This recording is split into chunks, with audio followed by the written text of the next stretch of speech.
Hello అండి, అందరికీ welcome back to my channel. This is Shravani Yash.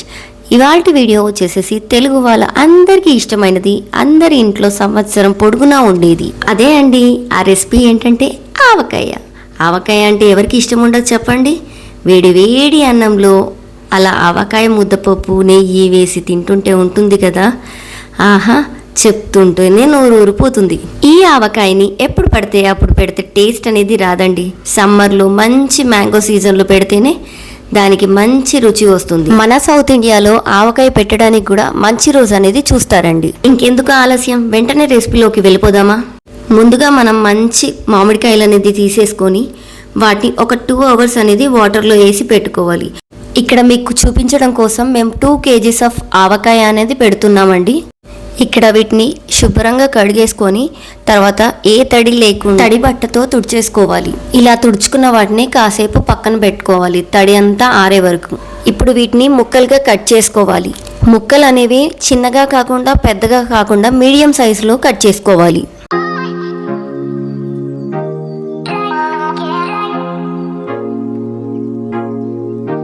ఇలా ముక్కలుగా కట్ చేసిన వాటిలో నుంచి జీడి తీసేయాలి.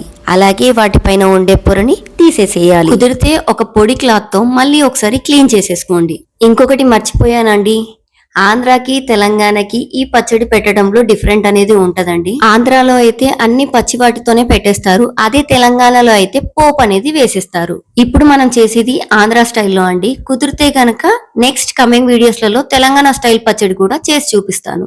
ఇప్పుడు ఒక బౌల్ తీసేసుకొని దాంట్లోకి కారం అనేది వేసేసుకోవాలి. ఇక్కడ కారం వచ్చేసేసి 300 to 350 grams అనేది వేసుకోవాలి. ఇవన్నీ కొలతలు కూడా 2 kgs కి సరిపడా నేను చెప్తున్నాను.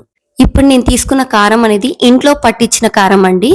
సో ఇది మీడియం స్పైస్ తో ఉంటుందన్నమాట. అదే మనం పచ్చళ్ళ కారం అని బయట కొన్నదైతే ఒక 50 to 100 grams అనేది ఎక్కువే వేసుకోవాలి. నెక్స్ట్ దీంట్లోకి సాల్ట్ అనేది యూజ్ చేస్తున్నాము. ఈ సాల్ట్ వచ్చేసేసి నేను రాళ్ళుప్పు అనేది తీసుకొని ఎండబెట్టేసేసి దాన్ని పొడి చేశాను అనమాట. అది 300 to 400 grams అనేది తీసుకోవాలండి. మనం మార్కెట్లో దొరికే సన్నుప్పు వాడితే మాత్రం కొంచెం తక్కువ తీసుకోవాలండి. ఒక 50 grams అనేది తక్కువ తీసుకోవాలి. ఇక్కడ మనం ఆవపిండి అనేది తీసుకుంటున్నామండి. నేనైతే ఇక్కడ 180 grams అయితే తీసుకున్నాను. ఆవపిండి అనేది ఎక్కువగా తీసుకోవడం వల్ల మామిడికాయ పచ్చడి టేస్ట్ అనేది మారిపోతుందండి. సో 180 grams అనేది కరెక్ట్ కొలతండి. ఇక్కడ మెంతి పొడి అనేది 2 tablespoons తీసుకున్నానండి. ఇక్కడ మెంతులు కానీ ఆవాలు కానీ దోరగా వేయించేసుకొని పొడి చేసుకొని వాటిని యూజ్ చేయాలండి దీంట్లోకి. నెక్స్ట్ ఇప్పుడు దీంట్లోకి 1 tablespoon మెంతులు అనేది యాడ్ చేసుకోవాలి.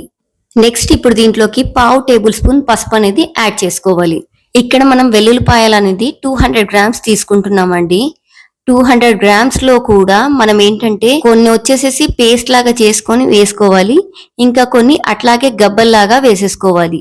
కొంతమంది వెల్లుల్లిపాయలు అనేది ఇష్టపడతారు, కొంతమంది ఇష్టపడరండి. ఇష్టపడే వాళ్ళు మాత్రం 250 grams వరకు కూడా వేసుకోవచ్చండి. టేస్ట్ అనేది బాగుంటుందండి.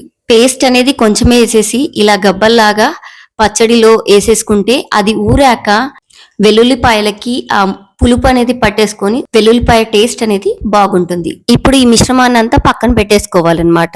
నెక్స్ట్ మనం కట్ చేసిన ముక్కల్ని తీసుకోవాలి. అందులోకి మనం 1 liter ఆఫ్ ఆయిల్ అనేది తీసుకుంటున్నాం కదా టోటల్ పచ్చడికి. బట్ ఇప్పుడు వచ్చేసేసి మనం ఏంటంటే 1/2 వంతు ఆయిల్ ని ముక్కలకి పట్టించాలి. ఇలా ముక్కలకి డైరెక్ట్ గా పట్టించడం వల్ల ఏంటంటే ముక్క అనేది మెత్తపడకుండా ఉంటుంది అండ్ ఆల్సో ఎక్కువ రోజులు నిల్వ ఉండడానికి హెల్ప్ అవుతుంది.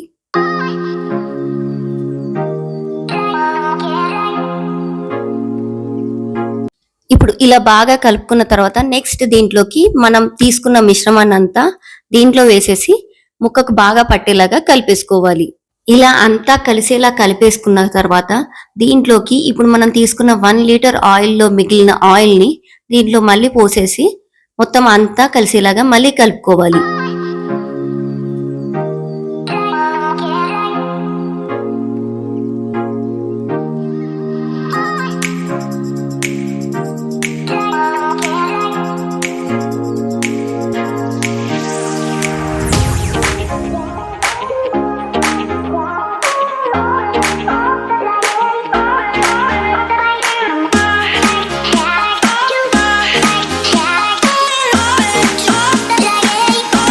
ఇప్పుడు దీన్ని అంతటిని ఒక జాడీలో కానీ గాజు సీసాలోకి కానీ ప్లాస్టిక్ డబ్బాలోకి కానీ వేసుకోవాలి. ఇక్కడ నేనైతే జాడీలోకి వేసేసుకున్నాను. ఇలా జాడీలో వేసుకుంటే కనుక మీద మూత అనేది పెట్టుకున్న తర్వాత దానికి ఒక వైట్ క్లాత్ కానీ ఏదైనా ఒక క్లాత్ ని పెట్టి ఇలా నేను చూపించిన విధంగా చుట్టేసుకోవాలి.